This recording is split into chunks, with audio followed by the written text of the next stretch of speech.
welcome to the Inner Healing Academy. I'm Kim Benson, and today I'm honoured to have Dr. Will Tuttle back with me again. Last month we spoke about the vegan diet and the implications that has for our health, the environment and the animals. And today we're going to take the conversation a little deeper and look at some of the other lifestyle implications that are inherent in veganism. But before we get into all of that, I'm going to read a short bio for those of you who may not yet be familiar with Dr. Tuttle's work. So Dr. Tuttle has been a vegan since 1980 and is a frequent radio, television and online presenter. He has created several wellness and advocacy training programs and has been featured in Cowspiracy and other documentary films. He is the author of The World Peace Diet, which has now been translated into 17 languages, and he's also the editor of Buddhism and Veganism, which is a collection of essays on spiritual awakening and animal liberation. Dr. Tuttle is a former Zen monk with a PhD from the University of California, Berkeley. Since 1985, Dr. Tuttle has delivered an unparalleled 4,000 plus live audience presentations, encouraging compassion and vegan living in over 50 countries and in all 50 US states. And I'm going to put links to Dr. Tuttle's publications, his book and his website in the description below. So do be sure to check that out. And if you haven't yet read The World Peace Diet, I really encourage you to do so. It is a life-changing book. It is a must read. Okay, so welcome, Dr. Tuttle. I'm really honored to have you back. And as I say, we're going to deepen our conversation today, looking at some more of the lifestyle implications of veganism. And I thought maybe just to set the scene here, I would start off with a quote from Donald Watson, who was the first person to coin the term vegan way back in 1944. So this is what he had in mind. So I'll just read that out. He said, "The word veganism denotes a philosophy and a way of living which seeks to exclude, as far as is possible and practical, all forms of exploitation of and cruelty to animals for food, clothing, or any other purpose, and by extension, promotes the development and use of animal-free alternatives for the benefit of humans, animals, and the environment." So as we can see, veganism is all-encompassing. It is truly a holistic lifestyle. So Dr. Tuttle, can you share with us how this lifestyle might manifest itself other than via the diet? Thank you so much, Kim, and thanks everyone for participating in this discussion, which I think is really essential because what we're looking at here essentially is the most critical impact that we're having on our own health, the health of our society, the health of our planet, and it's animal agriculture, really, more than anything else, is devastating to our physical health, and as well as I think our psychological and environmental and cultural health and spiritual health. And so usually when we think about animal agriculture, we're thinking about food. And that's good because probably about 98 to 99% of the violence and killing of animals by human beings is through the food industry. So that's really what most people think of when we think of veganism or vegan living, as you said with Donald Watson. We are thinking about not eating meat, dairy products, and eggs primarily. However, it's very important, I think, to understand that veganism is a lifestyle, a way of living. And I'm inspired by the root of the word diet, which comes from an old Greek word, which actually means way of living. So this is the world peace way of living, I think, or the ahimsa is another word. It means nonviolence. It's a nonviolent way of living. And the other thing I think that's important to do is to really expand the word animals when Donald Watson says to, in the definition of veganism, to try to minimize cruelty to and exploitation of animals, to recognize that we human beings are also animals, mammals, And so as vegans, our life, from my point of view, is very much about compassion for all of creation, for all of the web of life, for all animals and ecosystems, and also the human beings in our lives, our relationships. So it's really a two-step process in my view. So the obvious step that most people take is when they say I'm going vegan, or I went vegan, or my friend Sarah went vegan. They're saying she stopped eating meat, dairy products, and eggs, and honey, maybe. That's kind of what most people think. So it's important, I think, to expand that to include all purchases, essentially, and to try to do the best we can. We can't probably ever be totally perfect in this because animals are exploited in countless ways, but to minimize as much as possible, as he says, as far as possible and practicable, all forms of exploitation of and cruelty to animals for food, clothing, or any other purpose. So to look at, for example, the things we buy for cleaning, for personal care. There's so many animal testing, much animal testing and animal products in clothing that we're wearing, for example. So all these different areas are affected, and a lot of animals do suffer for this. Plus, the human animals, especially our own body, is very strongly affected by these products.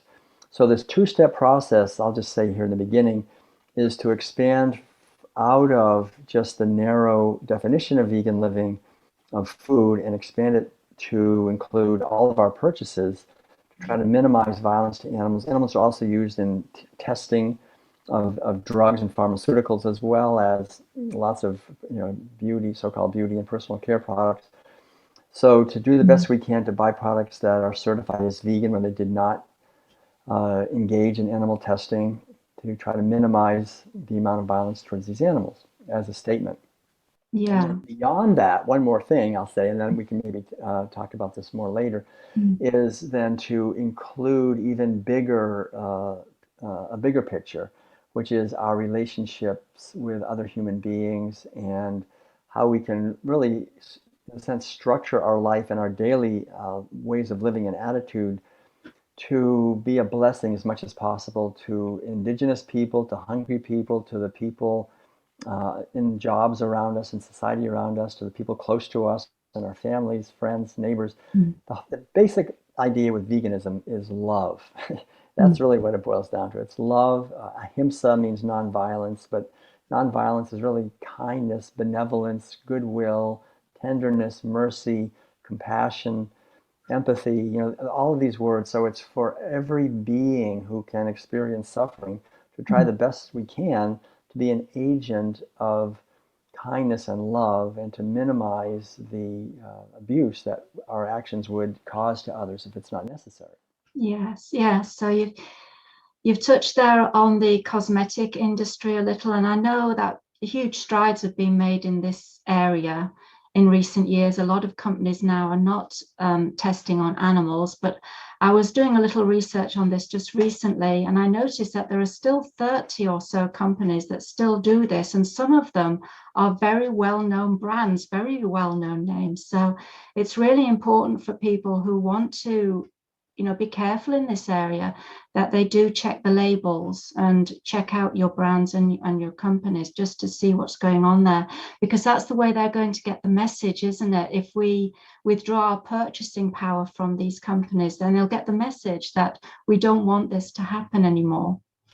Right, exactly. I think that's the key point, is that businesses really respond to customer taking out their wallets and paying for things.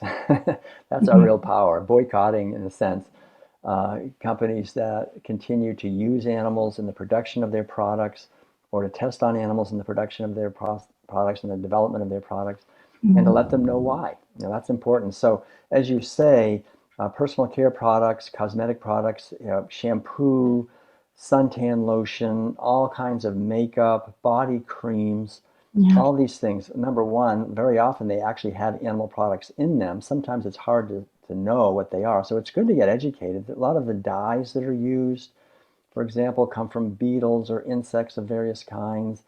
A lot of the oils that can be used, very often there's things from bees, bee propolis or something like that. And really, as far as just say briefly, a lot of people think, oh, come on, don't be extreme. You don't have to care about bees, for goodness sake.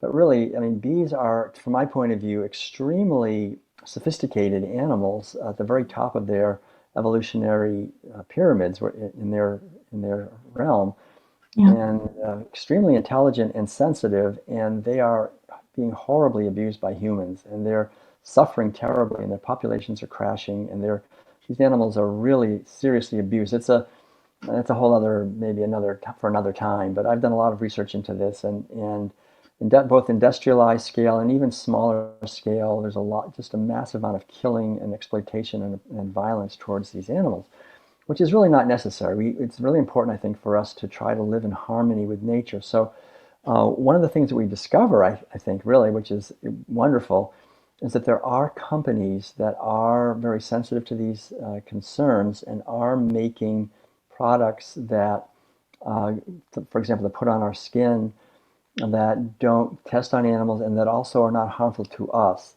Mm. And it's important to do the research, really. And one guideline, though, basically is if you wouldn't eat it, don't put it on your skin, quite honestly. Mm. Mm. And we've, in traveling, Madeline and I, over the last 35, 40 years, all over the United States and so forth, we've stayed in a lot of people's houses who are vegans, and we always eat vegan food together. But I do have to say that very often when I am in the bathroom and I open the cabinet, I'm shocked very often to see what people are putting, what they're using for shampoo Mm. or soap or laundry detergent, all these things. There's fragrances, for example.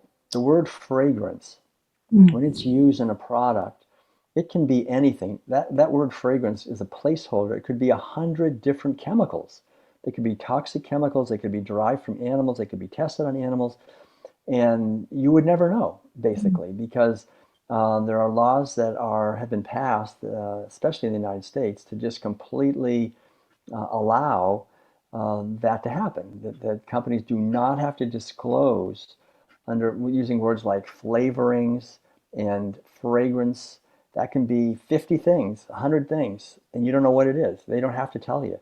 And they can be very toxic. It can be flame retardants, uh, all kinds of things that are toxic. So there's really not this, we have to get over this idea that the government and the agencies are protecting us and we can just buy whatever we want because everything is well supervised. It's not that way at all. And in fact, the same companies very often that are selling the chemicals into these products are also making the pharmaceutical chemical drugs. When people get cancer or other autoimmune diseases, they make money on that. So they're incentivized to actually make people as sick as possible. Mm. That's how they make more money. It's the same companies. They're all working together. So the main thing to understand in conclusion here is that our use of animals, as we exploit them, we end up ourselves getting exploited. We end up ourselves very often being the ones who end up in the hospital because of chemicals that we're using or foods that we're eating.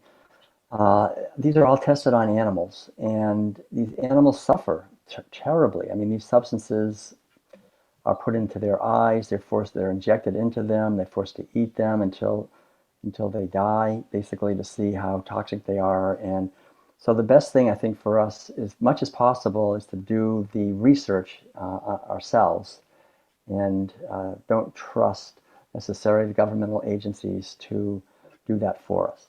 So don't trust that they have our best interests at heart or the animal's best interests at heart. Do our own research and yeah, really check things out.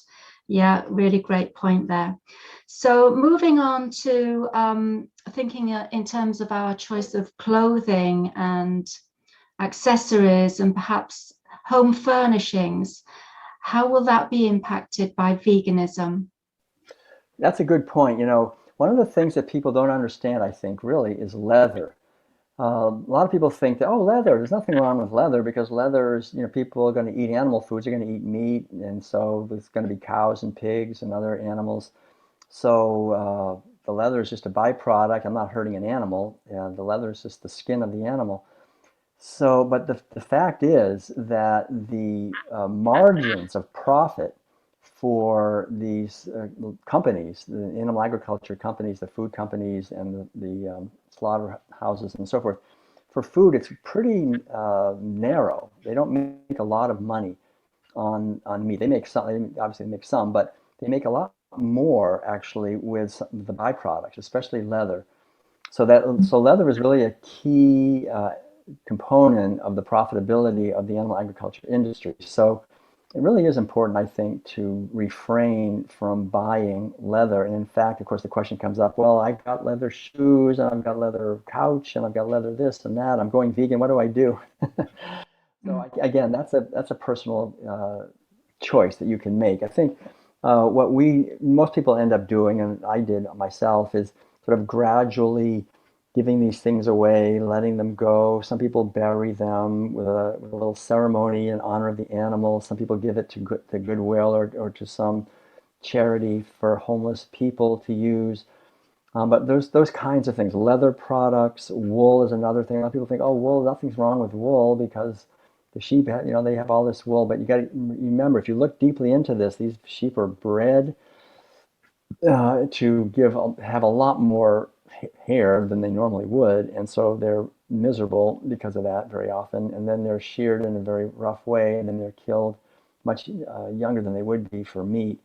So there's a lot of killing involved, and again, impregnating the female against her will, and the rape rack, and that's part of the wool industry. So there's violence in these things, and I think again, it's just better for I think for the environment, for animals, and for ourselves, not to support these industries. And leather, wool, silk is another one. People are probably aware of it. They boil the silkworms to death. There is ahimsa silk, which is recycled silk, or silk that they somehow use, I think in India, where they let the silkworm out somehow, then they use the silk. So again, the problem with ahimsa silk or with faux wool or faux leather is that they really look like regular leather, regular wool, regular silk very often, and then people think that we're eating animals, or we're using these products. And so personally, I tend to stay away from faux leather myself because it just seems to be supporting the idea that we should be using the skins of animals. So all of these products, down is another one, the feathers of these animals. If you do any research into it, it's heartbreaking how these animals suffer by having their feathers pulled out. It's really quite a lot of exploitation, it's really serious, really torturing of animals and exploiting them for these products to make money. So to find alternatives to those as best we can, again, it takes research to do this. We think it's good to recycle clothing products and maybe buy them at a secondhand store or something like that, or just buy the cloth itself if possible. Organic, I think, is really important if possible, and make them ourselves. Madeline, my wife, is really great with a sewing machine and also with knitting needles, and makes a lot of the things that I wear and she wears, and just from scratch. Just buy cloth or buy yarn. You can buy non-wool yarn of various kinds. You can buy sugarcane and bamboo and cotton and flax and hemp, and there's quite a few different things nowadays that you can buy that are alternative. Acrylic, of course, is another option. But just to try to get away from and be creative. And then, of course, there's an awful lot of slavery, human slavery, in the clothing industry. There's a lot of human slavery in the chocolate industry. So, in the fishing industry, quite a few of these different industries. So, again, we try not to buy products that involve human trafficking, human slavery, or the abuse of people. So, again, that means doing some research, but basically you can buy fair trade. We try to buy, if we are buying things, you can buy organic and you can buy fair trade food and clothing products. Organic cotton, organic hemp, organic linen, shirts, pants, skirts, and so forth, clothing. Fair trade, I think, is really helpful, so we're not contributing to the violence against human beings, which is part of the vegan ideal. So all these things, and again, with furniture, it's the same thing. And one of the things that this kind of ties into is minimalism, really, and just the idea of not buying so much, just buying less stuff, and learning to live in perhaps in a different way. I've been very inspired personally by my time living in Asia, where they don't really have furniture much. You sit on the floor, you may have a little table, you sleep on the floor, everything's on the floor. So for the last 50 years, I haven't really had much furniture. I mean, I have a piano, but other than that, Madeline and I, we have very simple cotton cushions that we sit on the floor, and we eat on the floor. We have low tables that I made out of wood, scrap wood, and things. So the whole idea of just recycling and using things and not and sitting on the floor is fantastic. I mean, a lot of people have chronic back pain because of sitting in chairs with legs dangling down, and we're in these strange positions. We're afraid of being close to the earth, for example, in our society. And I found early on, when I was just in my early 20s, way back when, that doing some yoga and loosening up my leg joints and so forth and back, and sitting on the floor is a wonderful way to be. I sit for hours on the floor, typing at my computer, writing, reading, eating meals, whatever we're doing, we're always on the floor. And it just doesn't take a lot of furniture. And it's very simple, it's aesthetic. And so there's lots of things like that we can begin to question. We don't need to have gigantic living room suites full of all kinds of furniture and these high beds that filled with 20 pillows and all these things. Yeah. Something simpler can very often actually be a statement that we can make with our lives, I think. Yeah, so what's coming over to me listening to you speak here is, the ethical implications of all of this. And it's really living an ethical lifestyle, thinking about what you do, how that is impacting another who may be, in a different land, in a foreign land, like you say, in a sweatshop or something. But it's being mindful of those things, not just going out and buying something off the peg and not giving it a second thought beyond, it looks nice, it looks pretty, so I'll have it. Just delving a little deeper, where did this come from? What did it take to create this? Did anybody suffer as a result of this? It's thinking like that, isn't it? It's getting into this way of thinking. Exactly. I think that's really it. We have this feeling that we have these evil corporations that don't care, and they just buy things, they just exploit. But actually, and that is happening. They, polluting the earth and abusing workers and so forth. But as consumers, we can be the same way. We can think, well, I've got the money, I'm just going to buy something. I'm just going to buy it. I don't care who suffers. I'm just going to do that. That's like predatory. There's predatory corporate behavior. There's predatory consumer behavior. And as consumers, we can, in a sense, be predatory. We can be, just attacking ecosystems, wasting water and land and petroleum resources, and causing a lot of violence towards animals and other beings without realizing it, because we're not taught in our society to feel sensitive, in a sensitive way of how our lifestyle impacts others. I remember seeing at one point in my life this big Cadillac driving along a road. I happened to see it. It hit a squirrel.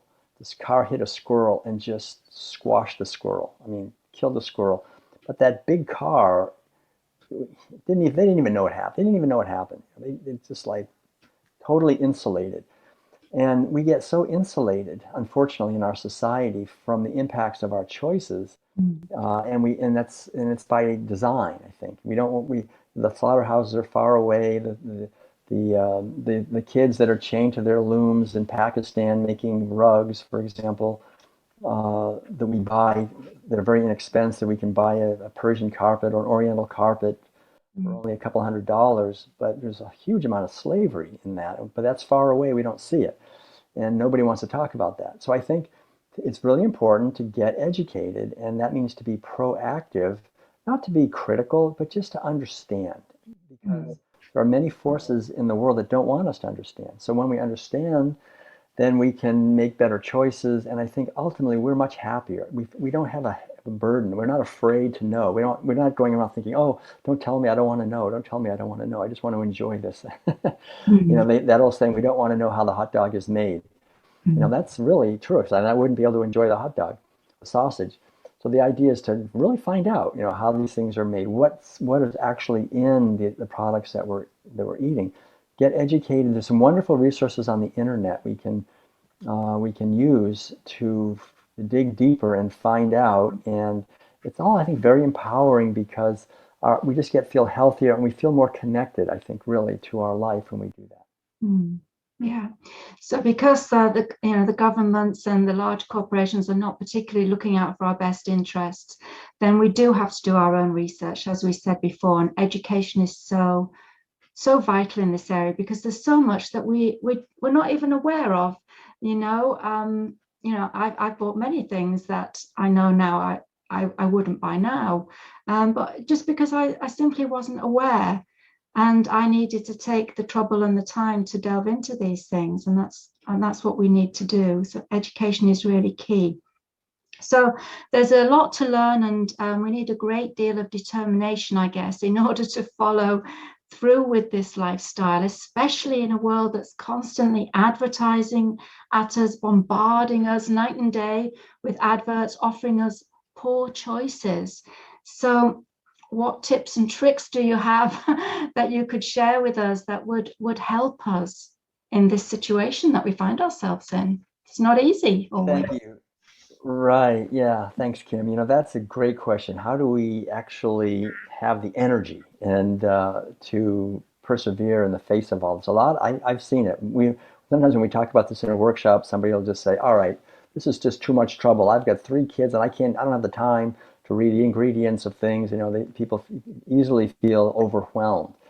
So I think it's important to basically take it a step at a time. Start with the big things, start with the food. For example, getting the food dialed in is really important. So you're eating organic, plant-based, whole foods. That's a wonderful foundation.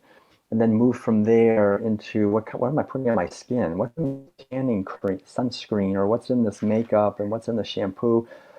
There's the fragrances and things in the clothes, and then begin to look at furnishings and begin to look at clothing, and just keep refining. It's true. Madeline and I have been vegans for a long time, since 1980.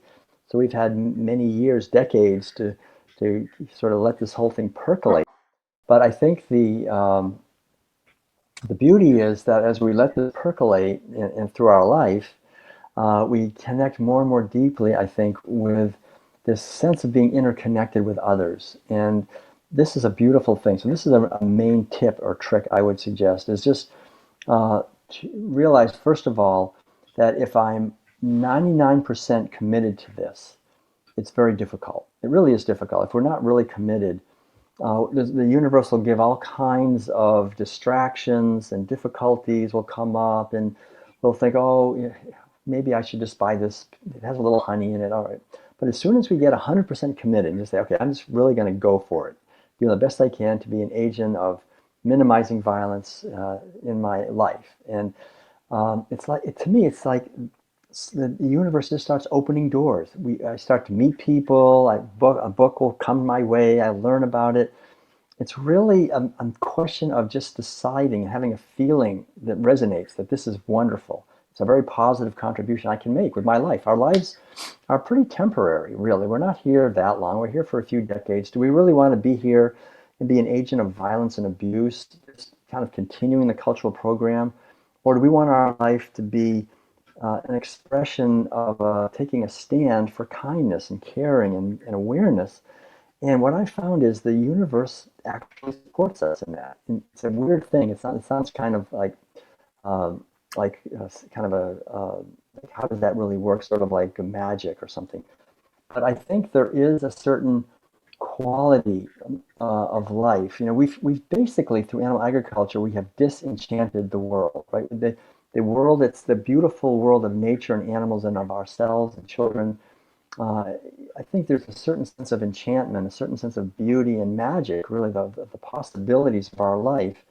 And through animal agriculture and materialism and sort of the scientific materialism, that's all been stripped away, and we look at everything with this cold, hard eye of how much does it cost and what can I get out of it, and how does it affect me and other people, but to try to enter into a spirit of joy and love and creativity when we do this, that we're committed to love and being creative and trying new things, and trying out new types of clothing, new menus of food, new ways of presenting ourselves in the world, right?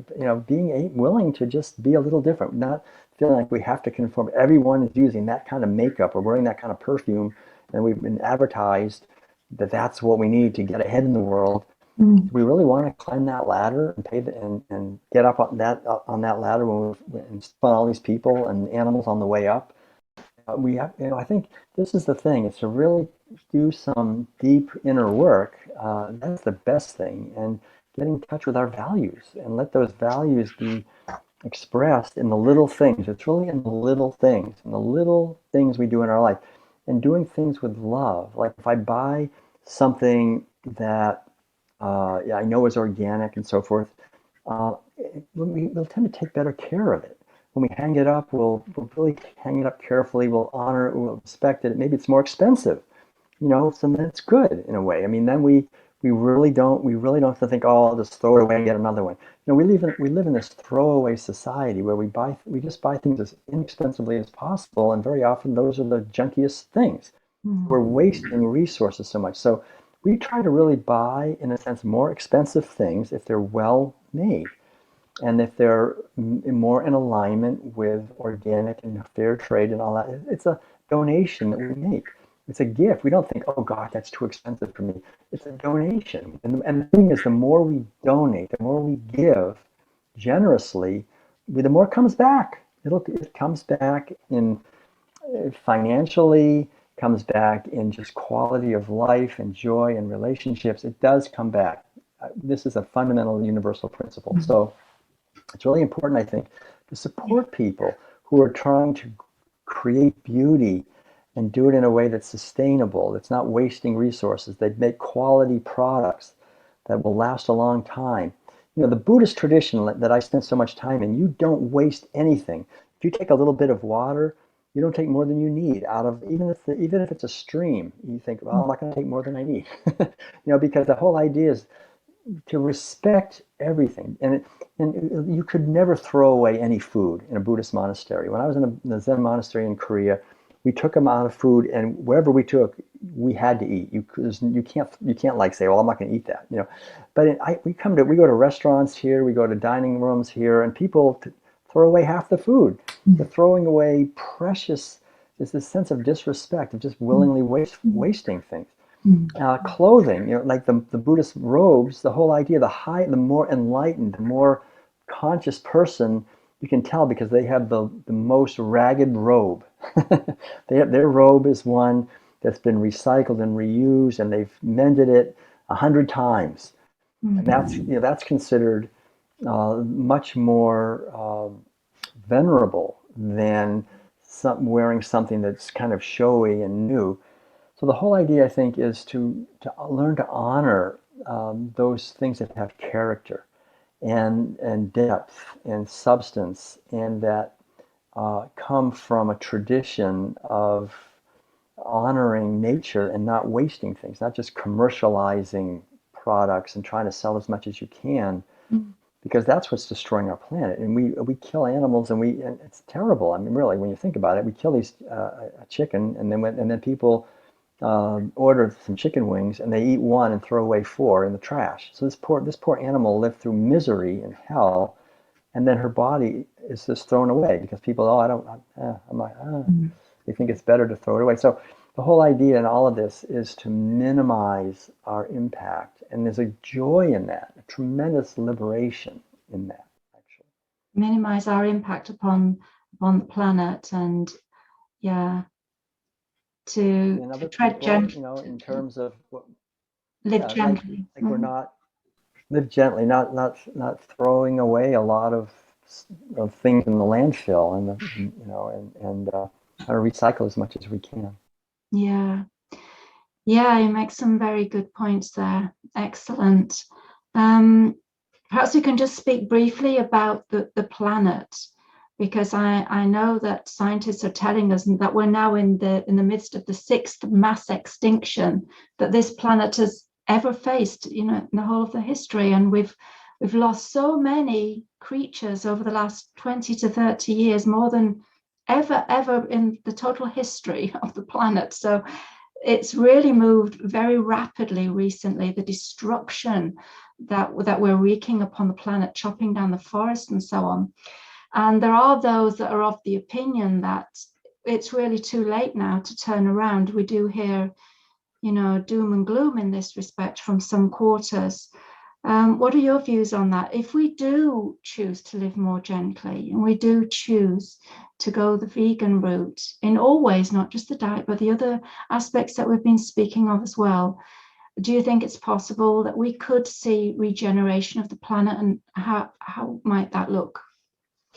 Right. Well, that's a really important question, and I agree that from a certain basic perspective, the momentum and the inertia of the way we're treating the planet, which is based on animal agriculture and just using and killing animals and ecosystems for profit, basically, and as the population continues to grow and people have more income to spend and so forth, that it doesn't look very promising in the future. But I do think that there is a momentum building of people waking up and realizing that actually it's much healthier to eat lower on the food chain. It's 12 to 1. It takes 12 times as much land to feed someone eating a standard Western diet as someone eating a whole food plant-based diet. So we can really massively reduce our environmental impact through changing our food choices and these other things we're talking about, so that we could allow the rivers and oceans and forests to heal and to regenerate, and habitat for animals to come back again. Because basically the sixth extinction that you're talking about is driven a little bit by hunting and sort of killing animals to extinction, but mostly it's by just destroying habitat. This habitat's being wiped out. Oceans are being completely overfished. Rainforests are being cut down to grow genetically engineered soy to feed the imprisoned pigs and cows and factory farm fishes. And so all of this is based on a delusion that we are separate from nature and that somehow we can dominate and exploit this earth and be healthy ourselves, and that we're learning that that's absolutely not true. So I think perhaps the old saying is that we have to hit bottom before we actually change. So it may get quite a bit worse in terms of health. We see, pandemics spreading and disease and fear and all these things. And well, I think a lot of people are really starting to question many things, questioning governments, questioning the medical industry, questioning the financial industries, and questioning food. We have to question everything, question ourselves, really, how we're living, what our values are. And I think there's the good news is that if we human beings would actually move away from animal agriculture and toward veganism as a way of life, massive positive healing forces would be unleashed that we can't hardly even imagine. It's so beautiful to think about, really. I mean, you think about the fact that right now vegans are probably only 1 or 2 or 3% of the population, but the other 97%, they all know what it means. They all know what veganism is. I mean, when I went vegan 40 years ago, nobody even knew what the word was. So we've made a lot of progress in just 40 years.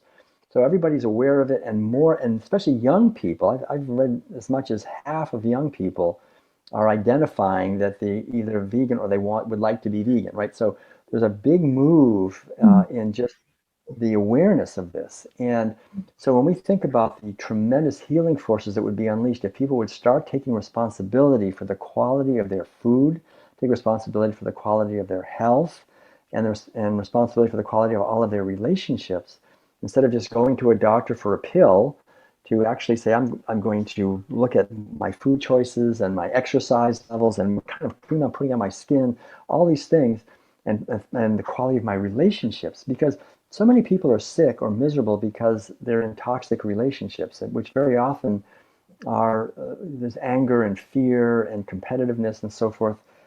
very often it comes from ourselves, really. And so it doesn't help to blame other people, to really try to be myself, a being of kindness and love and caring to others authentically. And I think as each one of us does the best we can to change the one being we can change, which is ourselves, and to make ourselves as much as possible an example of kindness and love to animals, to human beings, and to ecosystems, to minimize our negative impact, we will find our world just getting more and more beautiful. I mean, that's really what happens. You meet more and more beautiful people.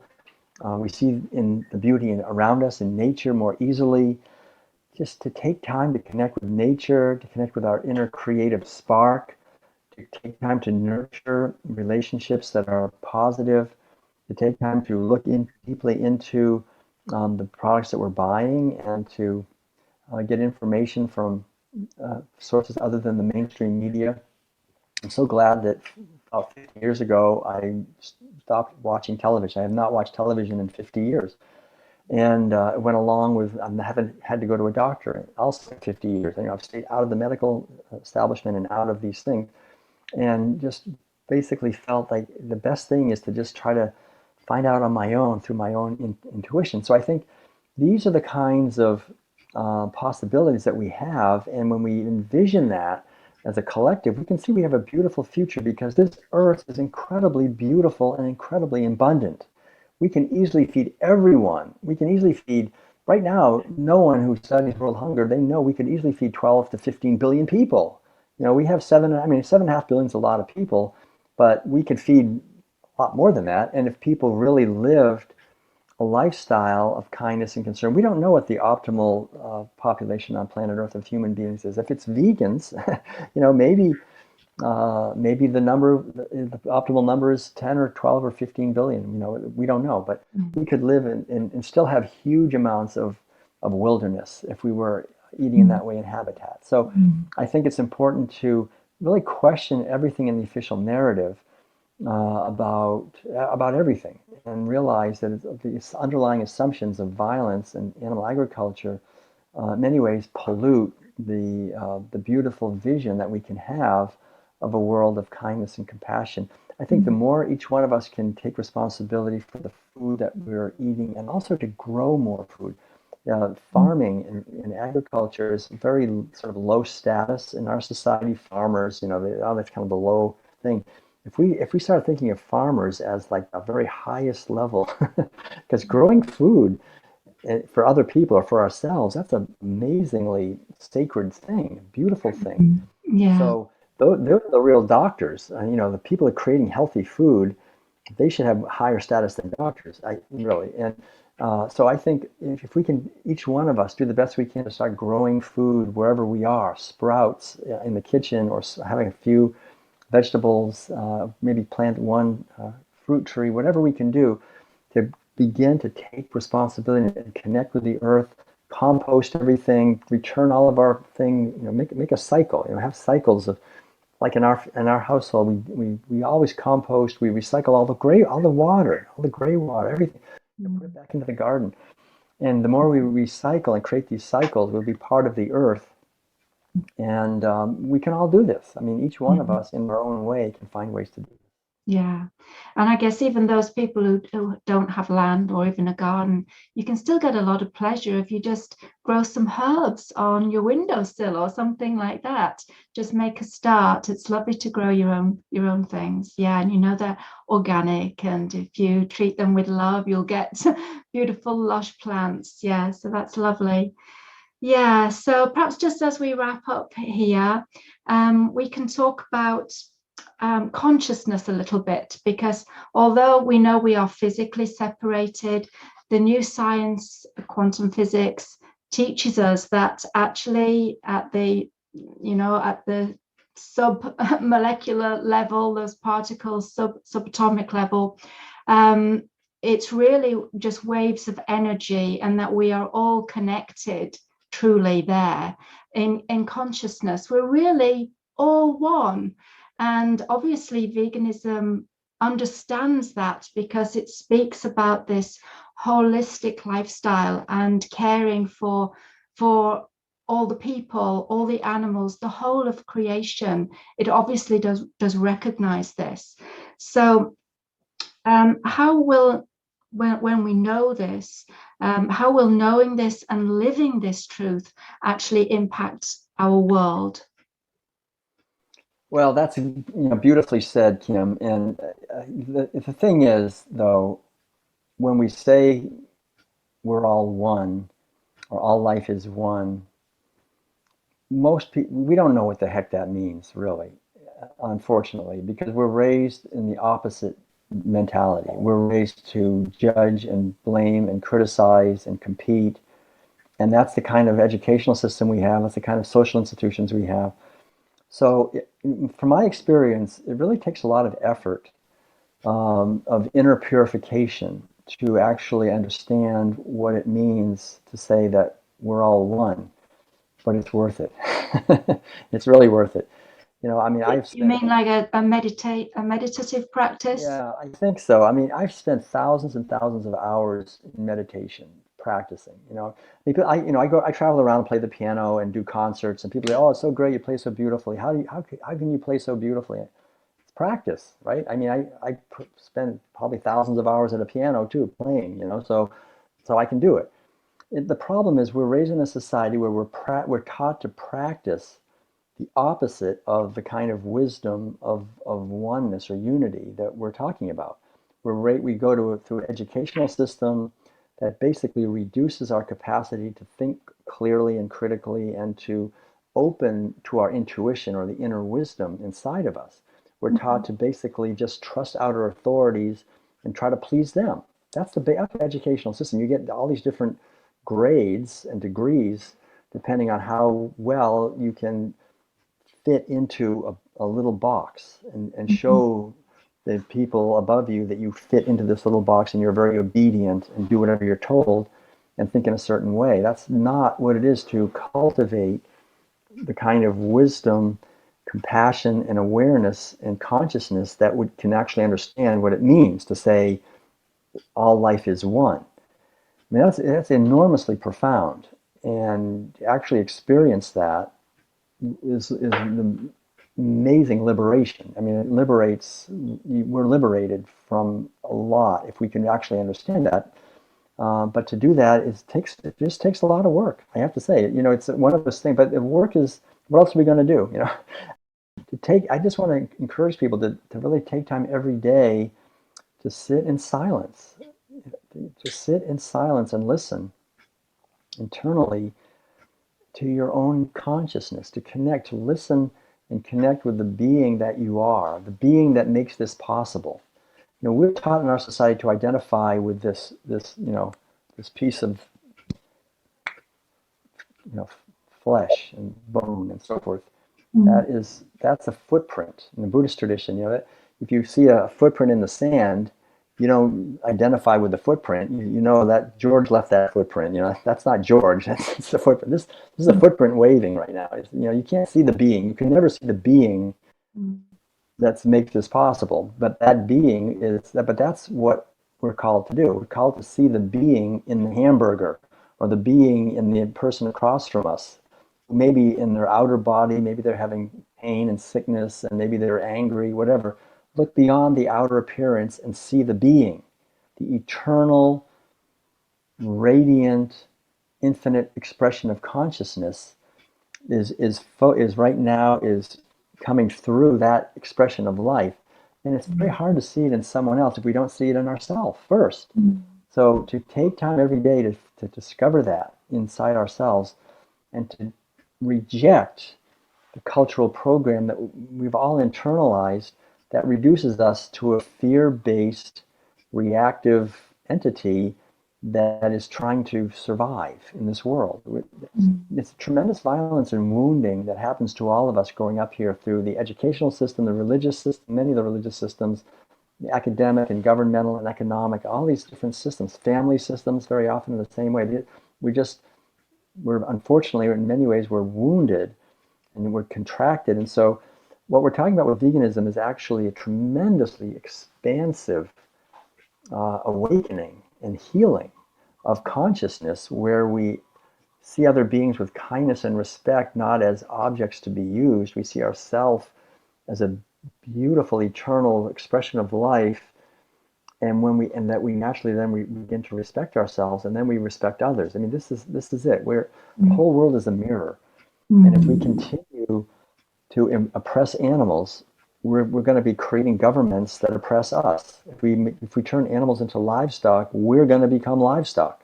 And we're seeing these things playing out. So calling right now is to understand what you're saying so well. Consciousness is fundamental. Consciousness gives rise to everything. You know, in a dream at night, in the dream, I mean, you all know this. Anyone's in the dream, in your dream, in the middle of the dream, it's real. It's as real as this. I mean, in my dreams, it's full color. I can feel, I can fly, I can touch and fall, and whatever. I mean, it's absolutely as real as this. Then we wake up and go, oh, it was just all in my mind. Right? Yeah, this is the same thing. It's an arising in our consciousness. We're raised in the most materialist society, under the most materialist delusion in the history of the world, and that society is at the brink of suicide and ecocide. And it's because of the materialism that is rooted in animal agriculture and seeing other beings merely as pieces of meat, seeing ourselves as pieces of meat. So the greatest contribution we can make is to take time every day to question all of that throughout the day, and to be quiet and listen and do something that helps to liberate our consciousness from that. And it's practice. It's really practice. Veganism is a practice.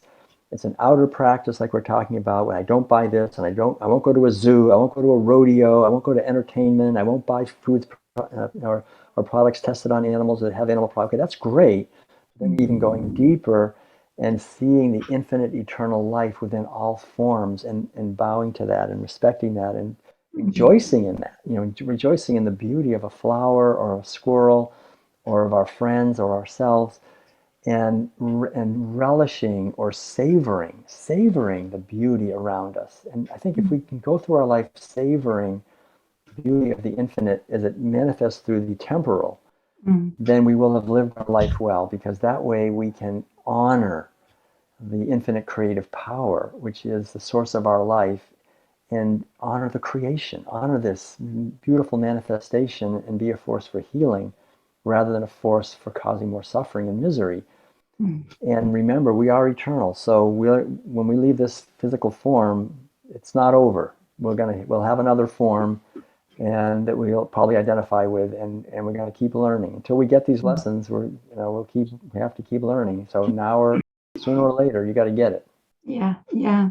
So you make some really great and pertinent points there. Such an important conversation to have, I think, because as you rightly say, we can know that we're all one. The science says that, and we can know it intellectually, but to really know it, we need to have some experience of that. So having a meditative practice every day, or whatever fits in with somebody's lifestyle, if it's prayers or something, but it's focusing inward, looking to the inner being and making contact there, as you say, with the silence, because the silence speaks with that inner voice.